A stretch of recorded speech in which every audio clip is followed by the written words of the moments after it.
장 1절에서 7절까지 보겠습니다. 1절에서 7절입니다. 우리 한 절씩 교독하겠습니다. 여호와께서 노아에게 이르시되 너와 내 온 집은 방주로 들어가라. 이 세대에서 내가 내 앞에 의로움을 내가 보았음이니라. 교독합니다. 죄송합니다. 9장이죠. 하나님이 노아와 그 아들들에게 복을 주시며 그들에게 이르시되 생육하고 번성하여 땅에 충만하라. 땅의 모든 짐승과 공중의 모든 새와 땅에 기는 모든 것과 바다의 모든 물고기가 너를 두려워하며 너희를 무서워하리니 이것들은 너희의 손에 붙였음이니라. 모든 산 동물은 너희의 먹을 것이 될지라 채소같이 내가 이것을 다 너희에게 주노라.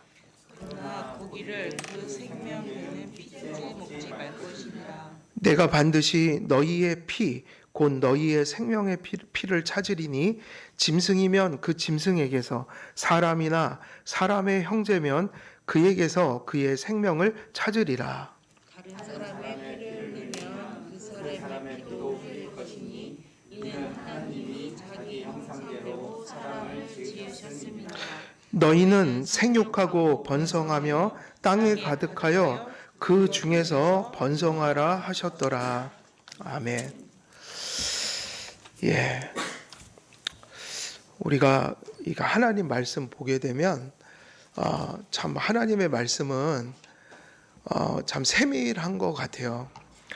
그래서 우리가 지난 시간에도 우리가 동물에 대해서 좀 이야기를 했는데 성경 보면 우리가 현대에 겪고 있는 많은 문제들과 이슈들이 있는데 예를 들면 동성애 또 여러 가지 결혼에 일어난 새로운 세상의 패러다임들 또 동물에 대한 또 세계관이 또 가치관들이 또 많이 변해 있잖아요.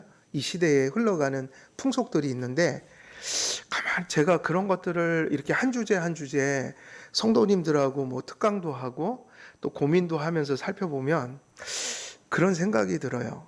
오늘 이 본문도 마찬가지지만 우리가 AI라는 것도 지금 비슷하지 않을까.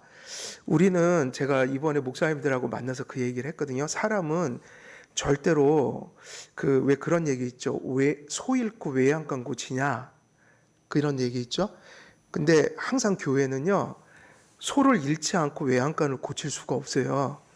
뭔가를 잃는 것들이 꼭 찾아옵니다. 왜냐하면 사람은 아무리 대단해도 세상을 그렇게 읽어낼 수가 없기 때문에 인간이라는 것 자체가 연약하고 미련하고 어리석기 때문에 언제나 교회도 그랬고 세상도 그랬고 새로운 세상으로 바뀌어질 때마다 그걸 다 대처하고 사는 사람은 없어요. 이해가 되세요? 그래서 세상도 겪으면서 나름대로 이건 아니지, 이건 어떻게 해야 되지, 다 이러면서 제도가 나오고 어떤 그런 방책들이 나오고 그러면서 또 세상이 이어지곤 했는데 거기에 어떤 하나님의 은혜가 있겠죠. 그런데 특별히 저는 이 교회가 고민할 문제는 또 세상이 겪는 어떤 세상의 보편적인 어떤 그런 거에 대한 염려가 있지만 교회는 그런 일들이 올 때마다 그걸 어떻게 다 해석하겠어요, 그죠? 그래서 저는 요즘에 또 계속 그런 생각을 하게 돼요. 교회가 무슨 인터넷이 나오고 AI가 나오면 또 거기에 막 하는데 우리가 인터넷 나올 때도 난리를 피웠거든요, 사실은. 온 교회들이. 세상도 난리가 났었죠. 새로운 세상이라고. 그런데 중요한 거는 교회는 교회가 해야 되는 접근은 하나님의 말씀을 정신 차리고 살피는 거예요. 소 잃고 외양간을 고치는 일들이 또 생길지도 모르지만 결국 우리들에게 답은 어디에서 나오는 거죠? 가정의 문제든 그게 어떤 무엇이든 우리가 하나님 앞에서 구원받고 바르게 살고자 할 때 우리는 이미 신앙 고백 속에서 어떤 고백을 한 사람들입니까? 우리 장로교회의 웨스트민스터 신앙 고백서가 무엇을 가르치죠? 성경을 어떻게 가르치죠? 구원을 얻고 구원받은 자의 삶에 뭐라고 그랬죠? 표준이다. 저도 예전에 돌아보면 세상 얘기만 강사들이 와서 실컷 해놓고 가더라고요. 성경 얘기를 별로 안 해요. 근데 오히려 그건 그거대로 우리가 뭐 또 살필 필요는 있지만 아무리 살펴봤자 우리가 뭘 얼마나 다 살피겠어요. 그러나 결정적인 것은 하나님의 말씀을 정신 차리고 살아갈 때 결국은 어떤 신앙적인 답은 성경에서 나온다는 것을 우리가 잊지 말아야 돼요. 그래서 새로운 어떤 문화들과 새로운 조류들이 밀려오더라도 교회가 할 일은 하나님의 말씀을 견고히 붙드는 길밖에는 살 길이 없는 거예요. AI가 온다고 해서 교회에서 맨날 AI 얘기만 한다고 해결될 일이 아니라 결정적인 거는 당할 혼돈과 어려움은 다 겪게 될 거예요. 그러나 본질은 하나님의 말씀을 견고히 붙들 때 구원과 구원받은 자의 삶의 중거점 표준을 가진 자들이 그 속에서 뒹굴다가 뭔가 이게 하나님의 뜻인지 아닌지를 하나님 말씀을 가진 자들만 그거를 분별케 된다. 그러니까는 우리가 이 일 저 일도 많이 하지만 하나님 말씀을 준비하는 것보다 새로운 세상에 대처하는 더 좋은 방법은 없다. 그러니까 교회에서 할 일은 하나님 말씀과 교리와 우리의 신앙 고백을 견고하게 가져가는 길밖에는 없어요. 그런데 이게 동일한 얘기로서 저는 이 동물들에 대한 얘기도 세상에는 인문학 책들이 쏟아져 나오고 있거든요. 지금 동물에 대한 이야기들이. 근데 그 책들을 정말 많이 읽은 분이 하는 얘기가 답이 없다는 거예요. 근데 저는 계속 이 성경을 보면서 성경에서는 답을 주지 않나요? 하나님의 기준들을 분명히 주셔요. 동물의 위치가 무엇인지, 인간의 위치가 무엇인지, 하나님의 형상교리 하나를 놓치면 어떤 대답도 나올 수가 없어요. 그러나 하나님께서 인간을 하나님의 형상으로 지으시고 동물에게는 그것이 없다는 것 자체가 너무 명확한, 뭐 세상에서 막 세밀하게 뭘 말하라면 우리는 말할 수는 없지만 그 가장 본질적인 걸 이미 가지고 살고 있다. 동물은 사람이 아니라는 거예요. 우리는 진화론을 받아들이지 않잖아요. 동물과 사람은 전혀 다른 존재라고요. 그래서 동물을 사람처럼 대하면 안 된다. 그래서 우리가 지난 시간에 하나님께서 동물들에게 누구를 두려워하는 마음을 주셨다고 그랬어요? 인간을. 근데 오늘 말씀을 보면 또 많은 얘기들이 나와요. 특별히 무엇에 대해서요? 동물에 대하여. 그래서 오늘은 3, 4절을 좀 보는데 3절을 먼저 볼게요. 3절에는 무슨 말씀이 나오죠?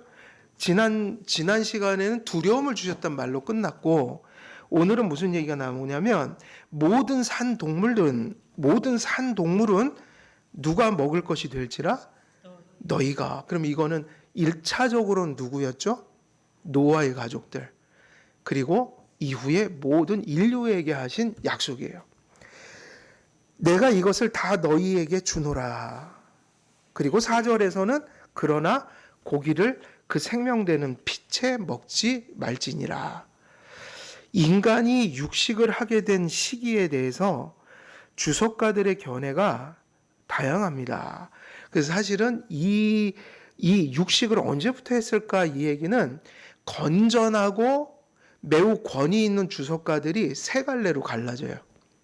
우리는 보통 이제 홍수 이후에 먹었다, 제가 이제 보통 얘기를 했지만 그 홍수 이후에 하나님이 명령한 건 맞지만 세 갈래로 갈라져서 이전에 먹었다고 얘기하는 사람도 많아요. 그러면 우리가 그 세 개는 뭐 요 본문을 떠나면 이 얘기는 다시 못 들을 테니까 요번에는 좀 정리를 하고 갔으면 좋겠어요. 그래서 세 갈래로 갈라지는데 첫째가 뭐냐면 홍수 후에 비로소 육식이 시작됐다고 보는 견해예요. 이것이 가장 많이 우리가 들었던 거죠. 그러니까 홍수 이전에는 고기를 먹지 않았다. 이것은 캔들리시, 머피, 칼리시 같은 사람이 얘기했고 그리고 박윤선 목사님도 이렇게 얘기를 했어요. 그런데 둘째로 많이 얘기하는 건 뭐냐면 홍수 이전에도 육식을 했지만 홍수 이후에 하나님이 먹으라고 한 건 뭐냐면 허락을 하셨다는 거예요. 허락을 하셨다. 그 얘기는 뭐냐면 타락하고 나서 사람들은 하나님이 허락도 안 했는데 먹었다는 얘기예요. 근데 그럴 가능성이 있는 게 이미 동물들을 죽였어요, 안 죽였어요, 사람들이? 많이 죽였다고요. 첫째는 제사 지낼 때. 그리고 제사를 지내기 위해서만 죽인 게 아니라 옷을 해입기 위해서, 가죽을 얻기 위해서. 그러니까 사람들은 이미 동물들의 피를 흘렸다고요. 그래서 죽이는 일은 사실은 많이 있었다고 봐야 돼요. 이전에도.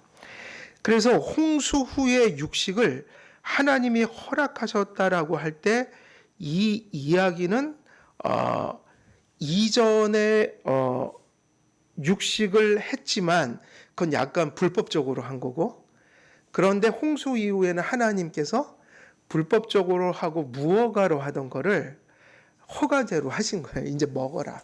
그러니까 무슨 말을 쓰냐면 퍼미션, 허가했다고 얘기를 한단 말이에요. 허가. 이런 견해는 누가 얘기했냐면 케일 같은 사람들이 얘기했고, 델리치 같은 사람, 알포드 같은 사람, 그리고 박윤선 목사님 비슷한 주석가가 비슷한 시기에 좀 유명한 분이 계셨는데 그분이 이제 이상근 박사라는 분이에요. 근데 그분은 두 번째 견해예요. 그럼 세 번째 견해는 뭘까요? 세 번째는 육식은 홍수 이전에도 허락되었으나 이때 재확인하신 것이다. 왜 재확인이란 말을 했을까요? 두 번째 견해하고 뭐가 다르죠? 두 번째 견해는 무허가로 했으니까 나쁜 거잖아요. 근데 허락을 해주셨다. 그런데 세 번째 견해는 뭐냐면 원래 하나님은 그때 먹는 거를 불법적으로 보지 않으셨다. 그러니까 홍수 이후에 재확인 시켜주셨다. 그럼 왜 재확인을 왜 시켜주신 거죠? 홍수가 나서 일단 멈췄었잖아요. 그런 게. 세상이 지금 멈춘 거잖아요. 그러니까 새롭게 시작할 때 이거를 공표하셔서 재확인시켰다. 그러면 이건 누가 얘기했냐면 우리가 잘 알고 있는, 많이 들어봤던 그 교부들 중에 순교자 마터, 그 다음에 누가 이걸 주장하면 칼빈이 이걸 주장한다고요. 칼뱅이 이 주장을 해요. 그리고 부시라는 사람도 이 주장을 해요. 그러면 칼뱅은 이 얘기를 할 때 어떻게 하냐면 육식의 허락이 홍수로 상실된 것을 하나님께서 다시 회복시키셨다, 이렇게 주석에 써놨어요. 그러니까 세 번째 견해예요. 그러니까 칼뱅 같은 사람은 이전에 먹었다는 입장에 있는 거예요.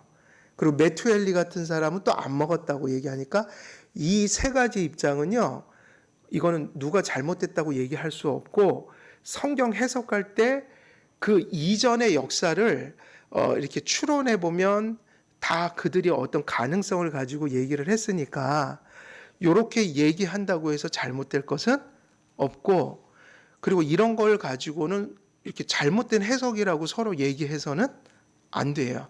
그래서 교회 안에 이것은 보편적인 세 가지 견해인 거예요.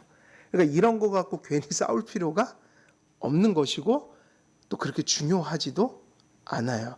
그런데 뭐가 중요하냐면 왜 하나님께서 그걸 허락하셨든 재확인시키셨든 아니면 고기를 전혀 안 먹었었는데 그때 비로소 시작이 됐든 간에 왜 홍수가 끝난 다음에 성경에서 하나님은 공식적으로 얘기를 했다는 건 공통점이거든요. 그러니까 공식적으로 이제 얘기하셨다. 고기를 먹으라고. 이제 그것이 중요하다는 거예요. 그래서 왜냐하면 홍수 이전에도 칼뱅이 한 얘기예요. 제사와 인간의 옷이나 천막을 짓기 위해 동물을 죽이는 일이 허락되었기 때문입니다. 그래서 칼뱅의 입장은 첫 번째하고 세 번째 입장에서 약간 중간적 입장이에요. 그러면서 무슨 얘기를 하냐면 이렇게 얘기를 하는 거죠. 너무 그걸 확신 있게 서로 얘기하면 안 된다. 그럴 수도 있다. 요 정도 얘기해 놓은 거예요. 그리고 그렇게 해석해 한들 이 지금 본문에서 주시고자 하는 의도가 서로에게 이제 이렇게 막 오류가 일어나는 일은 없다. 그러니까 이제 어디 가서 이렇게 세 가지 정도를 책을 읽든지 뭐 이렇게 이런 거를 접하면 놀랄 필요가 없다. 왜냐하면 우리는 항상 그렇게 알았잖아요. 이전에는 먹지 않았다가 이때 비로소 시작이 됐다. 근데 사실은 칼뱅이 바로 그 두 번째 입장에 있는 사람이라면, 아니 저기 몇 번째였죠? 세 번째. 그래서 그러나 두 번째 견해에 따르면 하나님의 허락 없이 육식을 하는 사람들이 존재했지만, 그럼 이제 이 두 번째 입장을 우리가 가장 좀 좋은 이게 두 번째 견해를 따르면 하나님의 허락 없이 육식을 하는 사람들이 존재했지만 홍수 후에 하나님께서 이를 공식적으로 허락하신 이유는 홍수로 인한 환경의 변화로 인해 채소의 생산이 감소돼서 인간들의 건강을 위해서 육신을 허락하셨다는 거, 이게 되게 중요해요. 그러니까 첫째 것이든 둘째 것이든 셋째 것이든 홍수 이후에 하나님이 굳이 이것을 먹으라고 명령하시거나 공표하신 거는 철저히 무엇에 근거해서 동물을 먹으라고 했다는 겁니까? 그게 첫 번째 건, 두 번째 건, 세 번째 건 공통된 거예요, 이건. 그럼 왜 육식을 먹으라고 그러신 거예요? 지금 홍수 때문에 채소들이 세상에 지금 싹 쓸어갔잖아요. 지금 막 나왔잖아요. 그리고 또 중요한 게 있어요. 환경적으로 홍수 이후에 세상은 그 이전과 또 달라진 거예요. 그래서 식물이 땅에서 나는 소산이 상당히 피폐해졌다. 그리고 우리가 그걸 과학적으로 다 얘기는 할 수는 없어도 하나님 보실 때 인간의 생명과 건강을 위해서 채소로는 다 감당이 되지를 않으니까 철저히 인간을 사랑하셔서 인간에게 뭐를 먹도록 명령하신 거는 공통된 해석인 거예요. 동물을 허락하셨다. 잊지 말을 것이 있어요. 하나님의 이것은 무엇 때문에 허락하신 거예요? 인류를 향한 하나님의 사랑이에요. 그래서 크리소스토민과 화이트로와 같은 사람들이 이렇게 가르쳤어요. 이 견해는 홍수 이전에 인간들이 육식을 한 것으로 보이지만 이를 합법적인 것으로 보지 않고 홍수 이후에 이를 하나님께서 인간을 위해 합법화하신 것 같다. 근데 저는 이 견해가 가장 적합한 것 같아요. 이전에는 어찌됐든 하나님이 공식적으로 얘기하지 않으신 상태에서 사람들이 육식을 먹는 일들이 있을 수 있었지만 저는 오히려 이제 전에 먹었다 하더라도 이 지금 본문에서 3절에서 하나님이 너희에게 동물을 채소처럼 줄 거야 한 거는 이제 뭐를 합법화하시는 그런 공식적인 하나님의 말씀이다. 동물을 먹어도 된다는 합법화하는 공식적인 하나님의 공표였다. 이렇게 보는 거, 이게 좀 중요하다. 그래서 홍수 이후에는 본문에 기록된 것처럼 육식은 채소를 먹는 것처럼 합법적인 것이 되었습니다. 그러니까 1, 2, 3번 어떻게 해석하든 어찌됐든 이 말씀 이후에는 고기 먹는 것이 공표됨으로 합법화됐다는 거. 어떤 견해를 취하든 하나님께서 육식을 허락하시거나 육식을 재확인하신 이유는 인간의 생명과 건강을 돌보시는 하나님의 사랑에 있습니다. 일단은 여기로부터 출발을 하는 게 맞아요. 육식의 허용은 홍수 후 땅이 황폐하게 되었고 땅의 풍요가 홍수에 쓸려가고 말았습니다. 땅의 열매는 빈약해졌고 영양도 떨어지게 되었습니다. 하나님께서는 인간에게 고기를 먹도록 허용하시고 인간에게 식용을 공식화하셨습니다. 그래서 어떤 입장을 취하든 홍수 이후에 육식은 인간에게 하나님께서 주신 권한이라는 것이 분명합니다. 그래서 이 육식 먹는 거는 절대로 정죄할 수 없는 일이고, 그러나 어떤 종교 안에서는 육식을 금하기도 하고, 그리고 종교가 아니더라도 지금 채식주의자들은 실제로 육식을 먹는 사람들을 혐오하더라고요. 그래서 저기 맥도날드 같은 데 가서 막 피켓 들고 시위도 하고 어떤 사람들에게 그걸 먹는 사람들을 막 조롱하고 막 그러는 거 봤어요. 그러니까 우리가 기독교인들도 너무 지나친 극단적인 채식주의는 그거는 그렇게 내가 보기에는 그렇게 상식적인 사고가 아닌 거예요. 그러니까 왜 건강에 염려가 많은 분들 중에 되게 이렇게 극단적인 갈림이 있거든요. 과거에 이렇게 그 제7일 안식일 교회에서 그 무슨 박사 있었잖아요. 그때 그 이름이 생각이 안 나요. 제가 초등학교 때 맨날 무엇이든 물어보세요. 그럼 거기 나와서 했던 소리가 고기 먹으면 큰일 난다고 가르쳤거든요. 그래서 무조건 채식해야 된다고. 근데 기영 이상구 박사. 예? 맞죠? 이상구 아니에요? 그분이 제7일 안식일 교회 교리가 있어서 그렇게 한 거라고요. 근데 의사잖아요. 그죠? 그러니까 그런 어떤 그 전문가들도 종교적 영향을 받는 거예요. 근데 지금에 와서는 또 다 뒤바뀌었죠. 탄수화물 먹지 말라고 그러고 오히려 차라리 육식을 먹는 게 더 낫다. 지방을 먹는. 근데 그런 거를 너무 극단적으로 가져와서 요즘에 막 무조건 채식, 무조건 막 육식. 근데 저는 옛말이 맞는 것 같아요. 그냥 뭐가 맞는 것 같아요? 골고루 먹어라. 그게 맞지 않나 싶어요. 그리고 그 사람의 상태와 체질과 여러 가지 예외적인 게 있으니까 그런 거는 의사들이 권면하면 좀 이렇게 균형을 잡아서 먹고. 근데 우리도 약간 너무 이렇게 치우치고 극단적인 근거 없는 자꾸 이런 거를 하는 거는 창조의 이렇게 질서에서 보면 하나님은 분명히 채소도 주시고 뭐도 주셨어요. 예외적인 걸 빼고 그냥 상식적인 거는 고기는 축복이라고 생각을 해야지 막 고기 먹는 걸 가지고 정죄하거나 뭐 종교적인 의미를 부여하거나 혹은 도덕적인 윤리적인 의미를 부여해 버리면 그게 바로 사실은 성경에서 해서는 안 될 일이라고 하고 있는 거예요. 그래서 오늘 이 본문은 그런 의미에서 상당히 중요해요. 왜냐하면은 따라서 고기를 먹을 수 있는 것은 이것이 성경은 분명히 오로지 누구의 은총에서 비롯됐다고 했을까요? 이게 첫 번째, 두 번째, 세 번째든 주석가들이 바로 핵심으로 갖는 거예요. 인간이 육식을 하게 된 것은 원래 하나님은 창조하고 죄가 들어오기 전에는 육식을 주신 적이 없죠. 에덴에서는 절대 안 먹은 게 분명해요. 그죠?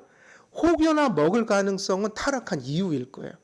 그러나 또 어떤 분들은 먹지 않았다고 하는 분들도 계시니까 중요한 거는 육식을 하나님의 명령이 없이 먹는 건 합법적인 것이 아니었던 거예요. 근데 오늘 본문은 분명히 육식을 하나님이 합법화하셨어요. 그러면 이것을 1차적으로 우리는 뭐라고 불러야 되죠? 열악한 환경 속에서 피폐해진 환경 속에서 인간을 사랑하심으로 이전에 허락하시지 않았던 것을 하나님은 인간에게 어떻게 하셨다? 주셨다. 이거는 그래서 기프트라고 했어요. 하나님의 사랑이라고 했어요. 그래서 고기를 먹을 수 있는 것에 대하여 하나님을 아는 사람들이 가져야 할 정신이 있는데 저는 성경 읽으면 이래갖고 인문학 책은 이런 소리를 아무도 할 수가 없는 거예요. 이거는 근원적인 걸 우리에게 가르쳐줘요. 성경은 진리잖아요. 우리가 모든 걸 판단하는 기준이잖아요. 그래서 인문학 책 안 읽어도 이것만 이렇게 꼭 붙들면요. 심지어는 무엇 속에서도 우리가 하나님의 어떤 창조적인 질서, 그분의 언약, 그분의 섭리 이런 걸 발견할 수 있냐면 하나님의 말씀이요. 성경 본문을 잘 보면요. 이런 것이 참 세밀하다는 거예요. 아까 제가 말씀드렸잖아요. 저는 여러분들이 성경 똑바로 읽고 교리를 바르게 정립하면요. AI가 막 넘쳐나도 그게 하나님 형상 개념 똑바로 가지고 있으면 저는 그게 잘못된 것으로 이렇게 우리에게 악영향을 끼치는 데서 아주 근본적인 걸 차단할 수 있다고 봐요. 기준점. 어떤 세상에 들어가서 살든 아, 이것이 하나님의 기준이구나. 그러니까 저쪽 거 설명이 안 되더라도 아, 이건 분명하니까 이거를 훼손하는 건 하지 말아야지. 그러면 지금 인터넷 같은 거 그런 게 다 있어요, 없어요? 지금도. 우리가 뭐 인터넷 박사여서 그런 걸 하는 건 아니에요. 그러나 하나님 말씀 똑바로 알면요.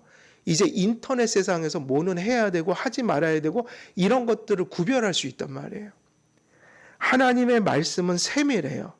그래서 심지어 성경은 고기를 먹는 것까지 우리는 세상 사람들처럼 생각 없이 먹으면 안 된다고 해요. 성경을 잘 읽으면요. 육식을 하는 것을 이 말씀의 기원으로 돌아가서 아, 하나님이 이렇게 육식을 주셨구나. 우리가 동물들을 사실을 먹는다는 것은 뭐를 우리가 반드시 거치기 때문에 이게 쉽지 않은 일이에요. 우리가 고기를 먹는다는 거는 결국 뭐를 이렇게 통과하지 않고는 먹을 수가 없어요. 동물을 죽여야 돼요. 피를 흘려야 돼요. 그죠? 근데 그게 하나님께서 주신 생명이에요, 아니에요? 그래서 세상 종교는 성경을 모르기 때문에 극단적으로 간다고요. 그래서 살생하지 말라 이거를 거의 육식 자체를 차단하는 방식으로 종교에서는 그런 것을 일종의 덕으로 여긴단 말이에요. 자, 우리가 먹는 것을 그러면 어떤 정신으로 성경은 먹으라고 하는가? 무엇을 취하고 소비하든지요. 우리는 그것을 취하고 소비할 자유를 뭐하고 구별해야 할까요? 아까 그것 때문이에요. 동물은 생명이 있는데 식물의 생명하고 좀 달라요. 그죠? 얘네들을 죽여야 한다. 피도 흘려야 한다. 그러면 하나님이 이걸 분명히 주셨어요? 안 주셨어요? 주셨잖아요? 그런데 이거를 성경을 잘 보면 어떻게 죽이고 어떻게 먹어야 하는지 인간의 도리가 나와요. 이건 중요합니다. 그래서 여러분 왜 우리가 그때 이명박 대통령 때 왜 소고기 그것 때문에 엄청나게 이렇게 이슈가 됐던 게 그 미국이나 이런 선진국이나 이렇게 고기 소비가 많은 곳에서 소를 도축하는 거에 있어서 잔인성을 고발하는 책들이 많이 나왔어요. 저도 읽었는데 도살자라는 책이 그때 쫙 퍼졌었어요. 너무 그거 보면 잔인하거든요. 그 잔인해지는 이유가 조금이라도 돈을 더 벌기 위해서 짐승들을 너무 잔인하게 죽이는 거예요. 키우는 것도 잔인하고 죽이는 것도 잔인하고 그것 때문에 발생하는 일들이 많은데 자, 우리가 이 주석가들이 이 구절을 해석하면서 다 공통되게 얘기하는 거예요. 뭐냐면은 무엇을 취하고 소비하든지 우리는 그것을 취하고 소비할 자유를 가졌어야 안 가졌어요. 그러니까 고기 먹을 자유가 이게 답이죠. 근데 이 자유를 얘기할 때 우리는 성경에서 하나님 말씀이 명령한 거기 때문에 이것을 조금 더 진지하게 살펴야 돼요. 그래서 자유를 가진 것은 맞아요. 자유를 가진 것은 왜 가졌냐면 바로 이 구절 때문에 가진 거예요. 하나님이 채소같이 너희에게 주노라. 근데 사람이 무엇을 가지고 먹어서는 안 될까요? 단지 짐승을 먹고 죽일 때, 도살할 때 단지 인간의 단지 욕구와 잔인성이 동기가 되면 그걸 하나님이 그릇된 육식이라고 가르쳐요. 그러니까 우리가 어떤 마음으로 이렇게 육식을 취하는 거예요? 단지 탐욕, 그리고 잔인성.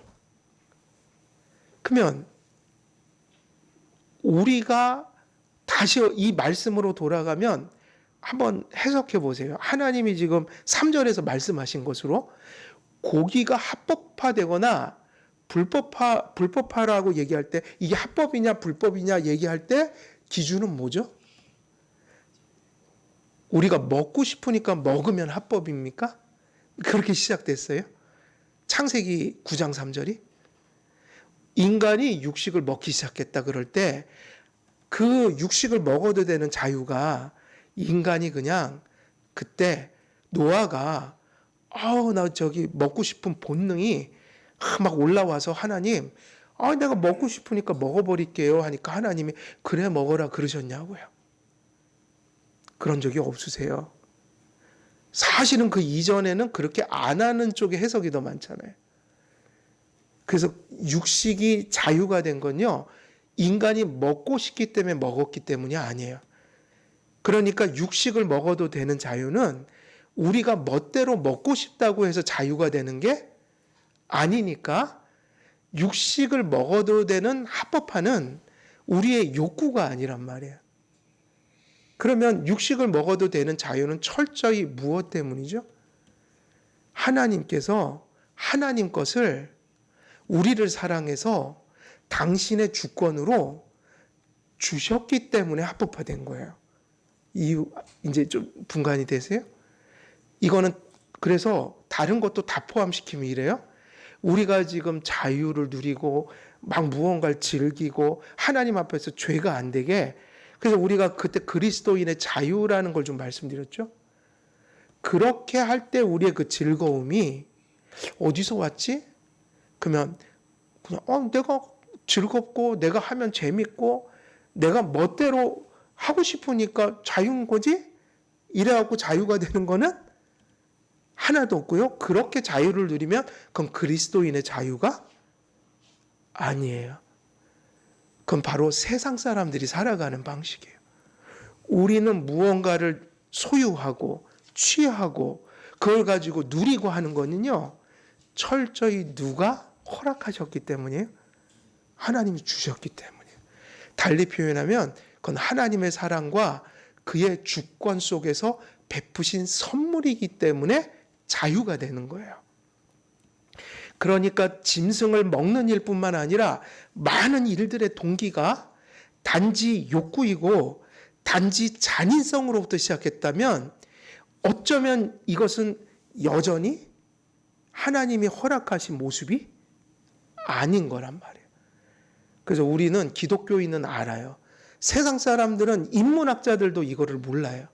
그러나 기독교인들은 이 본문 때문에 이것을 알아요. 우리가 먹고 싶어서 그게 자유가 된 게 아니다. 그러면 다 적용할 수 있어요. 우리가 세상을 살아가는 방식이에요. 육식을 먹는 것조차도 우리의 탐욕이나 욕구나 또 짐승을 향한 공격성이 그게 짐승을 먹는 도리의 혹은 동기가 되는 것이 아니라 이 한 가지 속에서만 자유를 누릴 수 있는데 하나님께서 먹으라고 하셨다는 거예요. 하나님의 말씀이 우리에게 자유를 주신 것이다. 먹을.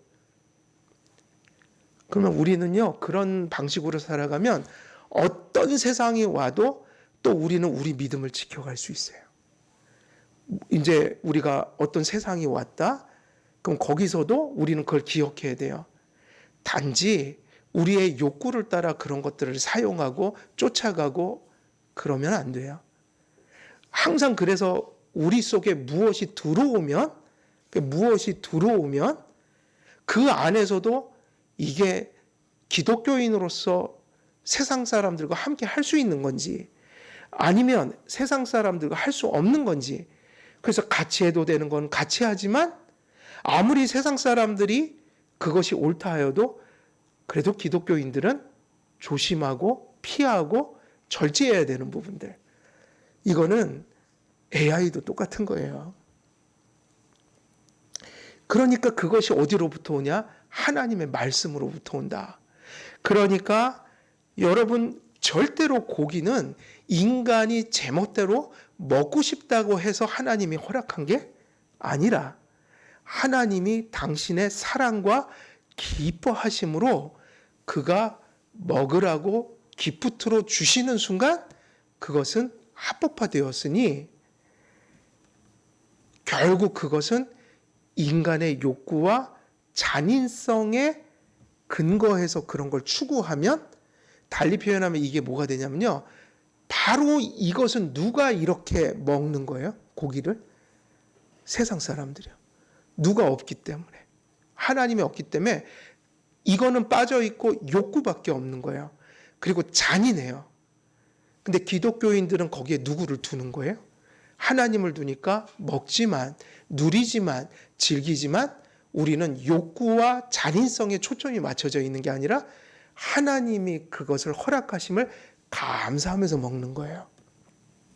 그래서 우리의 식욕을 따라, 우리의 잔인성을 따라 육식이 허락되는 것이 아닌 것이었어요. 그래서 9장 3절을 남겨놓으신 거예요. 우리가 욕구할지라도 하나님의 뜻이 아니면 육식은 허락되지 않을 것이에요. 그래서 항상 우리는요, 무언가 취하는 거, 무언가 이렇게 누리는 거, 그리고 무언가 이렇게 나가는 거, 또 우리는 무언가 멈추는 거, 혹은 우리가 그것을 피하는 거, 절제하는 거, 이 모든 것의 기준은요, 누가 어떻게 허락하시고 말씀하시는지를 늘 살펴야지 답이 나오는 거라고요. 인문학 책을 수천 권을 봐도 이런 건 나오지 않아요. 그러므로 더군다나 하나님께서 육식을 허용하신 것은 인간의 뭐를 용인하신 것이 아니에요. 그렇기 때문에 육식을 먹으라는 것이 인간이 막 잔인성을 발휘하라고 주신 것이 아니니까 결국 우리 그리스도인들은 이건 맞죠? 짐승을 사용하고 그리고 우리의 지배하에 두고 그리고 심지어는 먹을 수 있으나 그 짐승들을 그렇게 관리할 때, 매니지먼트 할 때 절대로 이런 마음은 갖지 말아야겠죠? 어떤 마음이요? 잔인성. 그리고 지나친 탐욕. 그럼 기독교인들이 동물에 대해서 그런 것을 절제하는 건 좋은 걸까요? 나쁜 걸까요? 좋은 거죠. 근데 왜 지금 동물에 대한 사고가 잘못됐다고 그랬어요? 동물을 동물로 생각하지 않고 누구하고 구별이 없이 자꾸 가니까요. 사람하고요. 그러니까 극단으로 가면 안 돼요. 동물을 동물로 취급하라. 이건 맞는 말인데 또 동물을 잔인함으로 대하라. 그것도 잘못된 거겠죠. 그러니까 기독교인의 덕이 있다는 거예요. 그래서 인간이 고기를 먹을 자유와 즐거움은 오로지 하나님의 사랑과 그렇게 하시기를 기뻐하신 하나님의 주권에서 비롯됐다는 거예요. 그러니까 고기 하나 먹는 것도 하나님을 둔 자들과 두지 않은 자들의 생각은 너무너무 다른 거예요. 그러므로 여호와의 손에 의하여 우리에게 주어진 것만을 우리는 취할 수 있다고 칼빈이 얘기했어요. 누구의 손에 의해서 주어진 것만이 우리가 자유롭게 취할 수 있는 거예요? 하나님이요. 이 사고가 되게 중요하다. 그러니까 모든 것들, 우리가 취하고 누리고 소유하고 활용하는 것들을 누구를 생각하고 두고 가야 된다는 거예요? 하나님이요. 그러니까 제1계명은 모든 것 속에 하나님을 두게 하신 거예요. 심지어는 동물에 대해서도. 고기를 먹는 것이 정당해지는 것은 하나님께서 그것을 우리에게 사랑으로 주셨다는 무엇을 알고 있어야 되는 것이에요. 지식으로부터 이걸 알고 있어야 되고 그 지식이 우리에게 양심의 확신을 가져다 줘야 돼요. 그래서 고기를 먹는데 우리가 자유하게 먹는 것은 하나님 앞에 양심의 자유함 속에서 먹어야 한다. 그러면 이런 지식이 잘못되면 고기를 먹을 때에 양심의 가책을 받겠죠? 뭐 그런 마음을 갖게 될 거예요. 그리고 동물들을 대하는 데 있어서 성경의 기준이 아닌 것으로 양심의 자유나 확신을 갖게 된다. 그게 바로 양심이 병든다는 의미예요.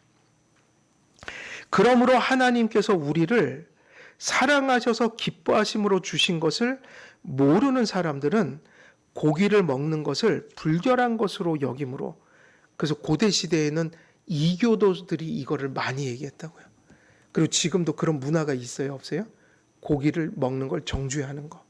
아까 얘기했듯이 채식주의자나 혹은 타종교 안에서 고기 먹는 것을 상당히 정죄하거든요. 그들에게 고기는 양심을 병들게 만드는 요수가 되어버립니다. 실제로 그들에게 고기는 그들의 무지로부터 온 고기를 불결하게 생각하는 그들의 양심으로 인해 고기는 불결한 것이 되고 많은 것입니다. 근데 반대로 하나님이 주셨다는 것 속에서 양심의 확신을 갖지 않게 되면, 그런 지식이 없다면 우리가 또 고기를 먹을 때 단지 하나님 없이, 감사함 없이, 어떤 그리스도인의 덕이 없이 단지 두 가지가 우리가 먹어도 되는 이유가 되겠죠. 아까 얘기했던 뭐예요? 두 가지는 탐욕과 무절제와 그리고 뭡니까? 잔인성. 그러므로 육식을 할 때 성도는요, 감사와 자유함 속에서 고기를 섭취합니다. 그러나 성도에게 육식의 정당함은 하나님께서 사랑 가운데 그분의 기뻐하시는 주권적 의지로 행하신 것으로부터 오기 때문에 식탐이나 잔인성으로부터 고기를 도살하고 먹는 것이 아니라 하나님께 육식에 그 하나님께서 이걸 허락하신 그분의 주권적인 말씀의 근거를 두고 정숙하고 절제 있는 모습으로 그걸 도살하고 도살된 양식을 감사함으로 취하는 일이 되게 덕이 된다. 육식을 허락하시고 공급하시는 하나님을 바라보지 못하고 건전한 필요와 건전한 즐거움을 상실한 잔인함과 탐욕스러운 마음으로 육식을 취한다면 그것은 육식을 허락하신 하나님의 뜻과 멀어지게 되니 세상 안에도 이 창조의 질서는 새겨져 있어서 하나님께서 가슴속에 자연법 그리고 인간의 양심 속에 이러한 어떤 희미한 지식들을 새겨주심으로 우리가 80년도에 지금도 생각나는 게 추정 60분을 보면요, 몬도가네라는 그런 제목으로 그 사회 고발하는 프로그램이 나온 적이 있었어요. 그게 추정 60분에서 나왔는데 그게 뭐냐면 한국 사회에서 짐승들이 이 몸에 좋다고 그러면 막 잔인하게 막 심지어는 곰 같은 데다 빨대 꽂아놓고 그 쓸개즙을 막 뭐 이렇게 막 그죠 계속 채취해서 짐승들이 엄청난 고통을 당하고 이런 거를 하나님 없는 사람들도 이것은 법으로 다스려야 된다고 해서 그것도 90년대 2000년대가 아니라 80년도에 그것을 방영했었다고요. 몬도가네라고 그래갖고 그 사람들이 그 자기 몸보심 하려고 짐승들을 엄청나게 잔인하게 대하는 뭐 그런 것들을 방영한 적이 있어요.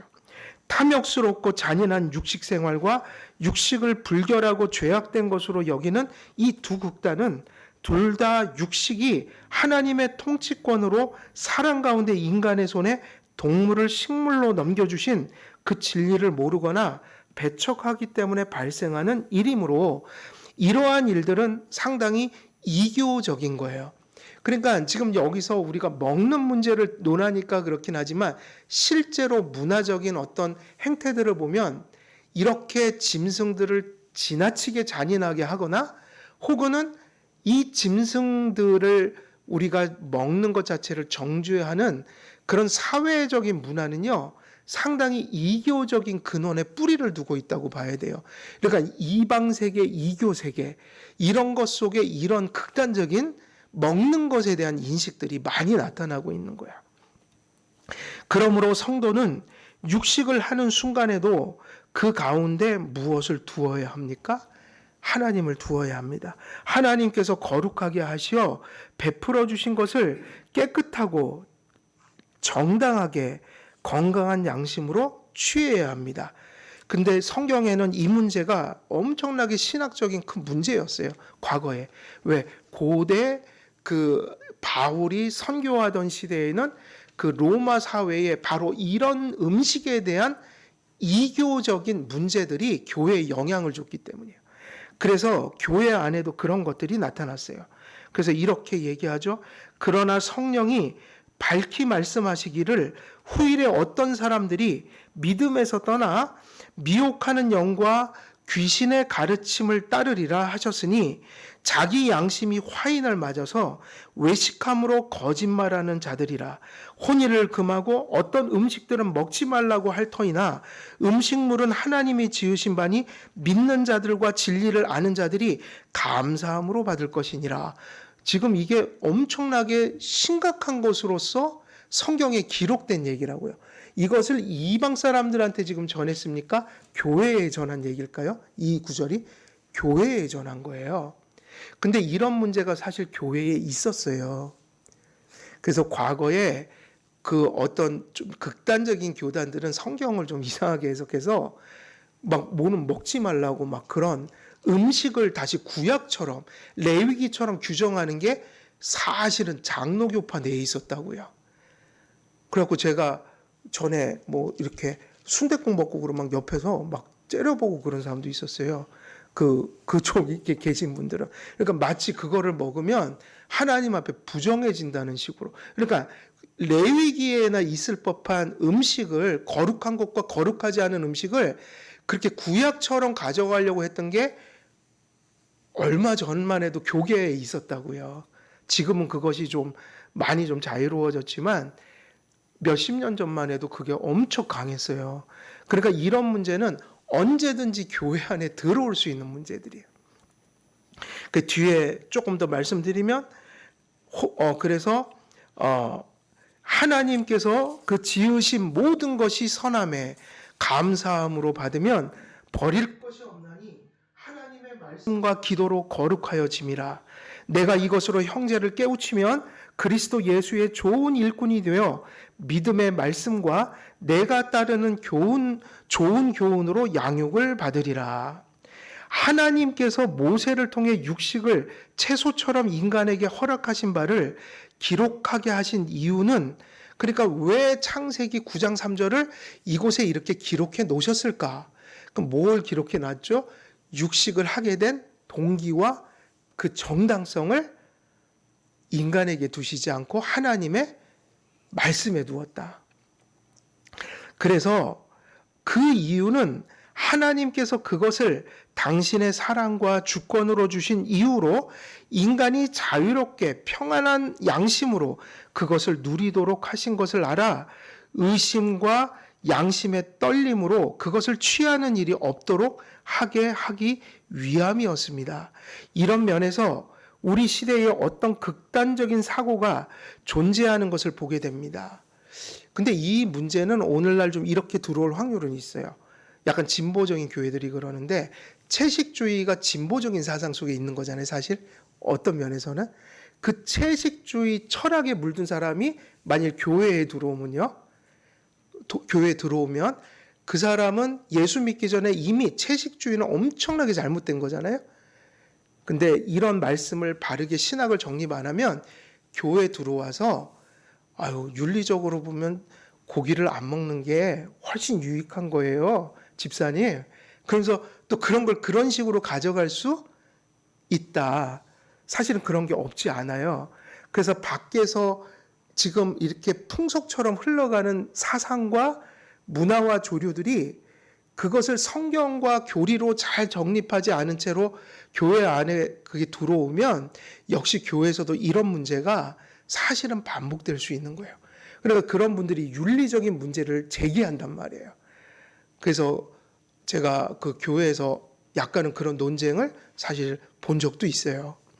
그래서 이런 면에서 우리 시대에 어떤 극단적인 사고가 존재하는 것을 보게 됩니다.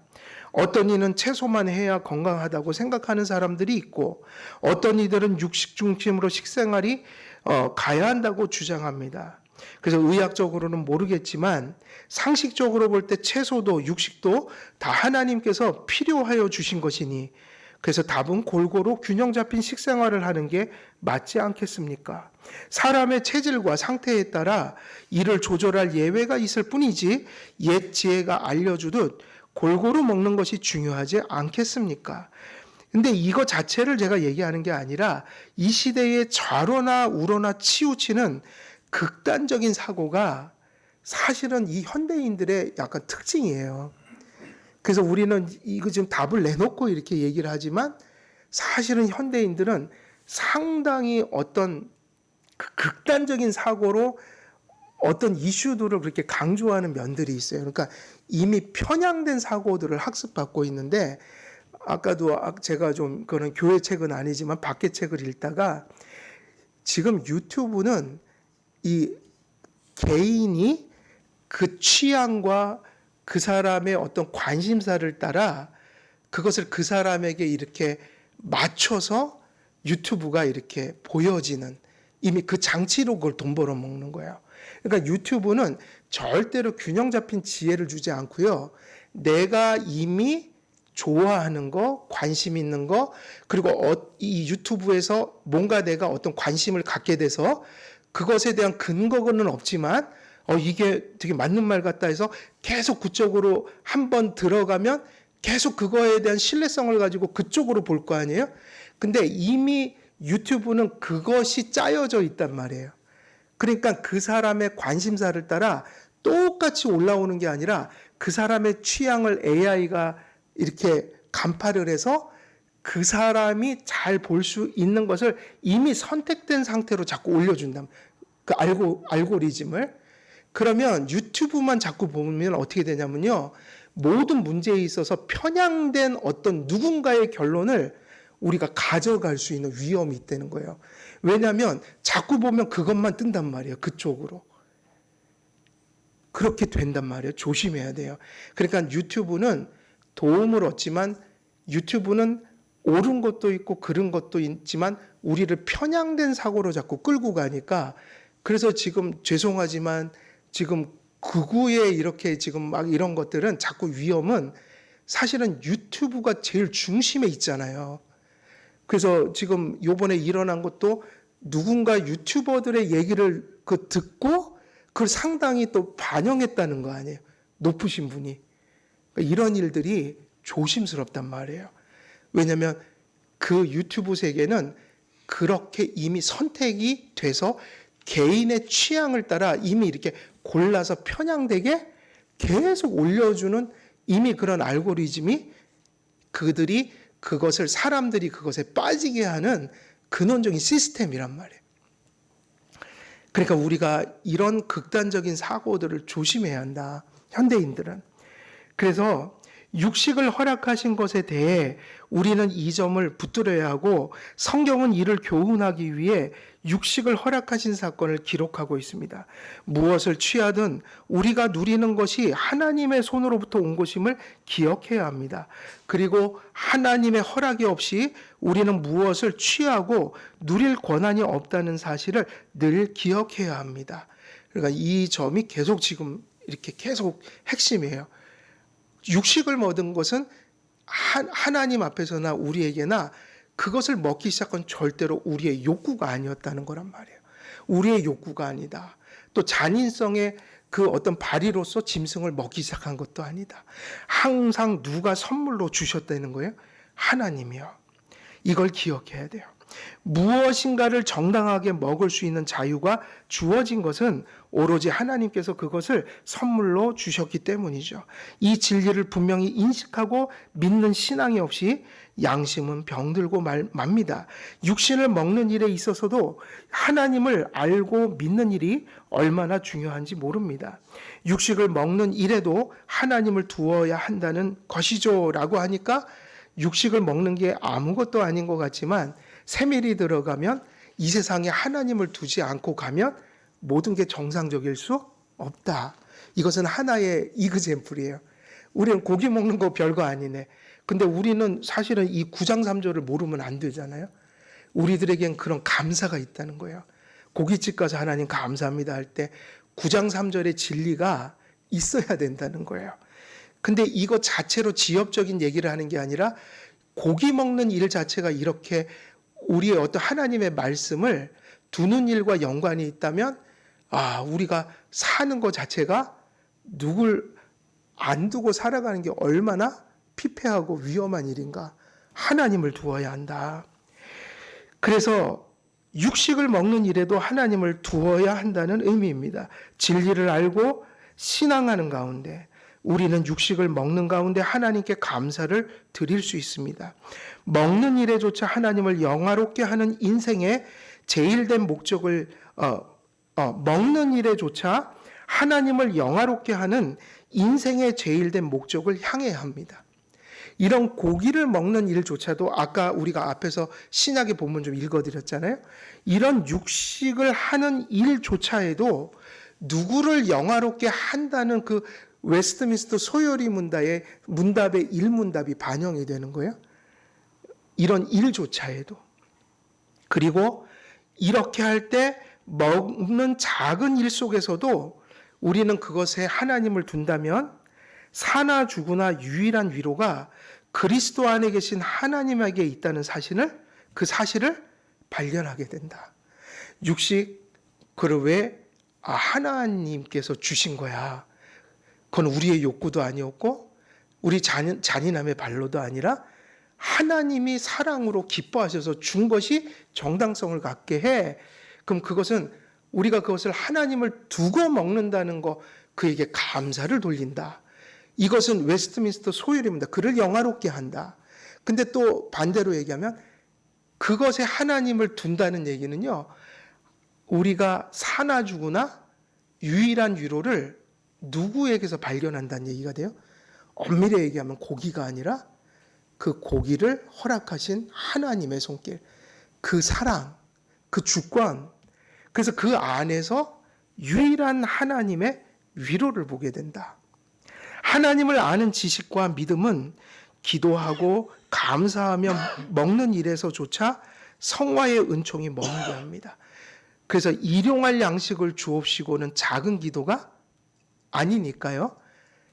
일용할 양식을 먹고 마시는 것은요, 무엇과 아주 직결된 거예요? 성화요. 그 먹는 것을 어떤 정신으로 먹는가? 그 물 한 잔, 그 밥 한 그릇 속에서도 하나님의 그러한 주권과 사랑을 느끼는가? 그래서 실제로 우리는 식탁에서 기도하는 기도가 외식이 아니라 진심인가? 이걸 묻는 거예요. 따라서 먹는 일이 하나님께 영광을 돌리게 해야 하듯 먹는 일을 통해서 하나님의 영광을 가리고 영혼을 병들게 할 수도 있다는 사실을 기억해야 합니다. 우리가 무엇인가 먹을 때 기도하는 것은요, 감사이기 때문이에요. 그러면 먹는 것 속에 하나님은 우리에게 무엇을 하도록 그렇게 만드셨어요? 기도예요. 그 엄청난 기도를 일용할 양식 속에서 구현하게 만드신 거예요. 그러면 우리가 한 끼의 식사 속에 하나님을 두지 않고 세상 사람처럼 먹고 마실 때 그것이 또 얼마나 하나님의 영광을 가리울 것이냐. 성도들에게는 먹는 것에 신학이 있어야 된다는 얘기예요. 먹는 것 속에 정신이 있어야 된다. 하나님의 말씀에 무지하고 하나님의 말씀을 수용하지 못할 때 인생은 하나님께서 사랑과 주권적으로 주심으로 거룩하게 된 것을 불법적으로 여기게 되거나 반면에 그것을 탐욕과 잔인함으로 아마 먹고 마시게 될 확률이 높아질 것이다. 그러므로 하나님께서 주신 자유를 누리지 못하고 하나님의 말씀으로부터 비롯된 자유를 알지 못하므로 하나님께서 해방시키신 양심에 큰 상처를 가져오게 될 것이라는 거예요. 그래서 하나님께서 육식의 허락을 노아의 가족을 넘어 온 인류에게 베풀어 주셨습니다. 출애굽한 이스라엘에게 모세를 통해 정결한 짐승과 부정한 짐승의 규례를 명령하셨지만, 그래서 이제 이것도 좀 중요해요. 이것은 그리스도를 예표하기 위해 그분이 오실 때까지 예외적으로 규정된 것이지, 예수님 오신 이후에도 뭐는 먹고 뭐는 먹지 않으면 돼 이러면 그것은 바른 성경 해석이 아니게 되는 거죠. 이건 우리에게 중요해요.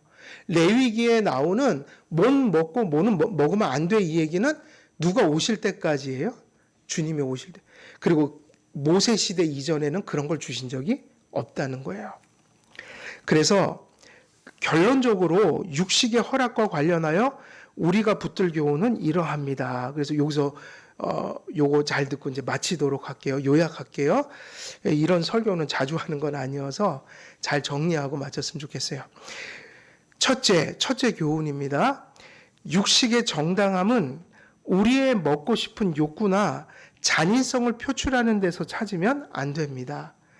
육식이 정당한 것은 오로지 하나님께서 그것을 주시기로 기뻐하신 그분의 주권적 사랑에 있으므로 육식은 오로지 하나님의 선물이며 육식을 먹을 때 그렇기 때문에 우리는 믿음과 기도로 깨끗하고 그것을 거룩하게 된 것을 우리가 먹는다는 것을 우리가 인식해야 된다. 그래서 그것은 감사의 대상이 돼야 되는 거죠. 즉 육식을 먹을 양심의 정당성과 자유가 하나님으로부터만 오는 것을 우리는 알고 있어야 돼요. 그러므로 성도는 육식을 먹는 일에조차 하나님을 두어야 하며 육식을 먹을 때 하나님께 감사해야 합니다. 이 선물과 자유를 하나님께 둘 때 사람은 탐욕과 잔인함으로 동물을 도살하고 취하는 일을 삼가하고 절제해야 한다고 했으니까 이제 결론은 이렇게 되겠죠. 우리가 뭐 지금 짐승을 직접 잡아서 먹는 게 아니잖아요. 그죠? 그래서 이런 것은 기독교인들이 유념해야 될 일이라고 봐요. 이것은 사회 제도에 관련된 일이에요. 짐승을 어떻게 잡고 도살하고 또 그것이 어떻게 유통되고 이런 것에 있어서 만약에 하나님이 기뻐하시지 않을 상당히 잘못된 것이 들어서 있을 때 기독교인들은 그런 것들이 세상 속에서 바르게 되도록 기도도 하고 또 시민으로서 노력할 수도 있다. 그런 사회적 관심은 신앙인들에게 잘못된 관심이 아니라는 거예요. 그리고 이제 신앙으로 돌아오면 이 육식을 하는 것에 대한 그 정당성에 대한 동기를 하나님의 사랑과 그 주권에 두고 이 모든 일 속에서 하나님을 둠으로 하나님께 감사하면서 이 자유를 누리는 것이 정당하다.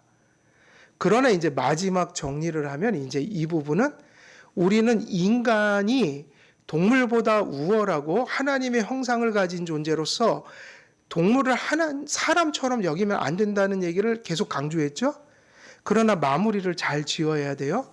하나님이 동물을 우리에게 주셨지만 무작정 인간에게 무한정 자유를 주신 것은 또 아니라는 윤리가 생기게 돼요. 이게 동물에 대한 교회의 윤리인 거예요. 그럼 그건 뭘까요? 하나님이 우리에게 그 동물들을 주신 것은 사랑과 자비지만 제한을 두신 것은 그 짐승들을 하나님이 지으시고 생명을 주셨으니 그걸 먹고 사용하고 그렇게 하더라도 인간은 동물들을 할 수 있다면 잔인하지 않도록 너무 탐욕적이지 않게 그런 절제력을 가지고 제한 속에서 먹을 자유를 주시고 사용할 자유를 주셨다. 그런 균형을 잡을 때 우리 기독교인들이 그런 짐승들에 대한 태도를 또 세상으로부터 이렇게 비난받지 않는 그런 모습으로 가져가야 되는 뭐 그런 과제도 있는 거잖아요. 근데 하나님은 자유를 주셨지만 제한 속에서 주셨다. 제한은 무엇입니까? 탐욕과 무절제, 잔인성으로 동물들을 대하지 말라. 그 제도가 바르게 서야 한다. 뭐 그런 얘기를 하고 있는 거니까 오늘 아마 여기까지 하면 이제 이 3절은 다 전한 것 같아요. 오늘 좀 여기서 끊으면 다음 시간에 전하기 힘들 것 같아서 오늘 다 전했는데 기도는 15분만 할게요. 너무 시간 많이 해서. 자, 그래서 제 기도하고 마치겠습니다. 은혜와 사랑이 많으신 아버지 하나님, 우리에게 사랑과 주권으로 또 동물을 식물로 허락하시고 또 그 모든 것들을 우리가 누리며 또 우리가 사용할 수 있도록 베푸신 하나님의 은혜를 늘 우리가 바라보며 살 수 있도록 이 말씀 속에서 그러한 믿음으로 하나님께 영광을 돌릴 수 있도록 믿음 허락하여 주시기를 간절히 원합니다. 또 이 모든 것들 속에서 우리가 그 자유를 어떻게 누려야 할지 또 그 자유를 우리가 어떤 모습으로 덕스러운 모습으로 가져가야 할지 이 성경 속에서 주신 이 한 절의 말씀 속에서 우리가 이러한 기준들을 잘 정립하게 하셔서 교회의 덕을 세우며 세상에서도 빛과 소금처럼 이러한 역할을 잘 감당하는 우리 모두가 될 수 있도록 이 말씀이 우리의 삶 속에 적용될 수 있도록 하나님 함께해 주시옵소서. 감사드리오며 우리 주 예수 그리스도의 이름으로 기도드리옵나이다. 아멘.